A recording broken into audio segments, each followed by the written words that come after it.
حضرت شیخ شہاب الدین سہروردی رحمۃ اللہ علیہ نے سننے کے حوالے سے اور نیتوں و ارادوں کے حوالے سے ایک بات کہی.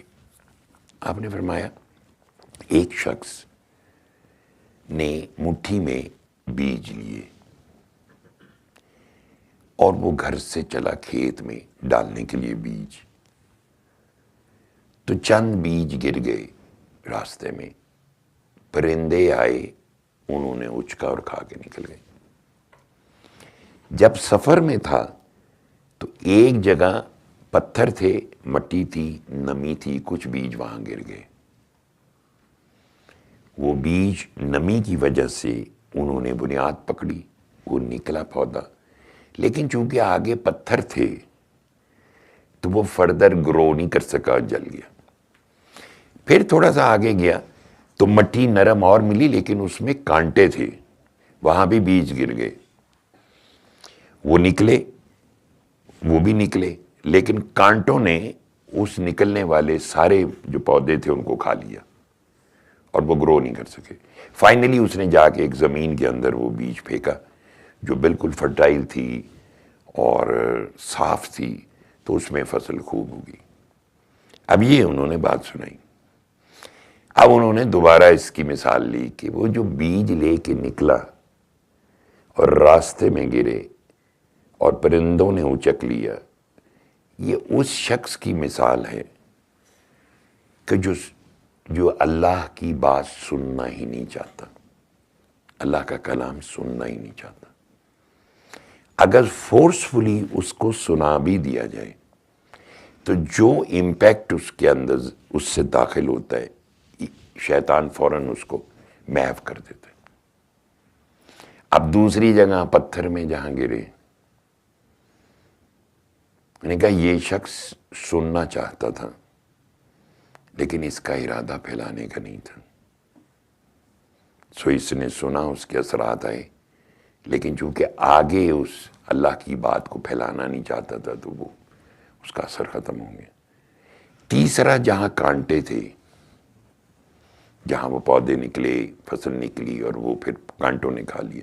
انہوں نے کہا یہ شخص سننا بھی چاہتا تھا، پھیلانا بھی چاہتا تھا، لیکن اس کے اندر اتنی خواہشات تھی کہ ان خواہشات نے اس کو پھیلانے سے اس کا سارا اثر محو کر دیا. اور فائنل یہ کہ جو سادہ ہے، جو سننا بھی چاہتا ہے، پھیلانا بھی چاہتا ہے، اللہ کی محبت میں کرنا چاہتا ہے سب کچھ، تم اللہ کا کام کرو، اللہ تمہارے کام کرے گا. کیا فصل نکلتی ہے پھر جس کی وہ خود حفاظت کرتا ہے. سو جب آپ اس کی محبت میں اس کی طرف قدم بڑھاتے، یہ نہیں ہوا کہ اس نے کسی کا ہاتھ نہ تھام پکڑا ہو. وہ کہتا ہے ہم جس کو چاہتے ہیں برگزیدہ بناتے ہیں اور اس کا ہاتھ تھامتے ہیں جو ہمارے راستے کی طرف آتے ہیں. سو ہم نے سورہ رحمان سنی، بہت سب نے سنی، کس نے نہیں سنی؟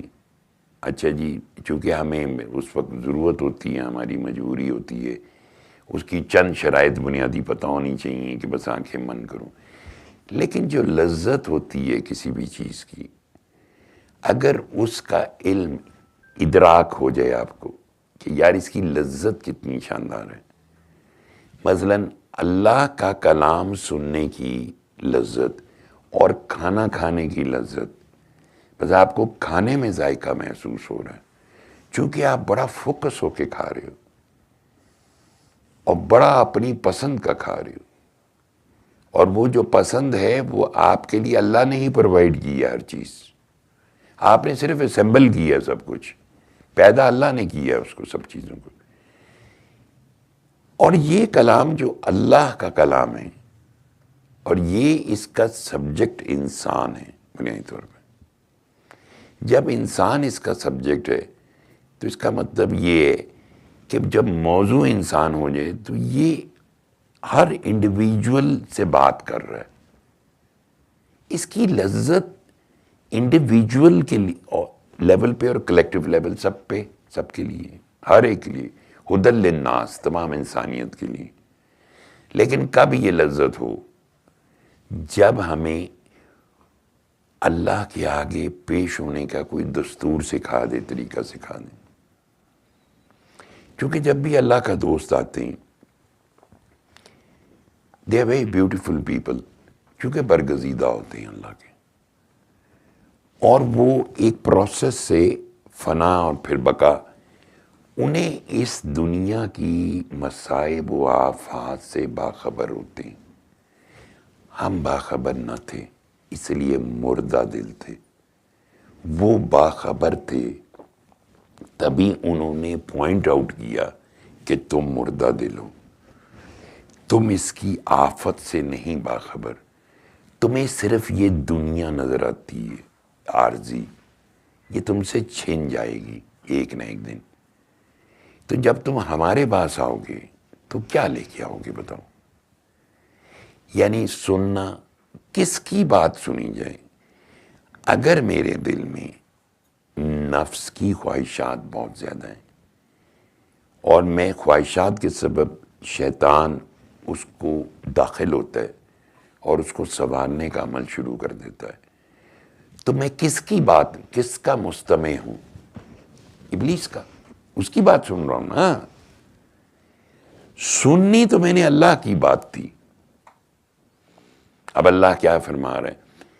اللہ ان کو ضرور سناتا اگر ان میں سننے کی صلاحیت پاتا. اب یہ تو بڑا کلیئر ہو گیا نا کہ یہ صلاحیت تو ہے. کیا اس صلاحیت کو کہا جا رہا ہے یا اس صلاحیت کو کہا جا رہا ہے جو دھڑکن ہے، جو دل، جو اللہ کی دو انگلیوں میں گھومتا ہے؟ ہم اللہ کے سامنے دل دریا سمندروں ڈونگے تے کون دلاں دیاں جانے ہوں، صرف وہی جانتا ہے. تو وہ کہتے ہیں یہ اس سے سنتے ہیں، لیکن ظاہری طور پہ تو ظاہر ہے اسی سے سنی جاتی ہے، لیکن یہ داخل کیوں نہیں ہوتی؟ اغراض جو خواہشات ہیں ہماری، جو ہماری زندگی کے مسائل ہیں، وہ اس کو داخل نہیں ہونے دیتے اس محبت کو. چونکہ قرآن پاک نور خداوندی ہے، یہ کوئی مٹیریل نہیں ہے، میٹر نہیں ہے، نور ہے. ہم جن خواہشات کے متمنی ہیں یا چیزوں کے متمنی ہیں وہ مٹیریل ہیں، فنا ہو جائے گی ہر چیز، ذات باقی رہنے والی صرف اللہ کی ہے.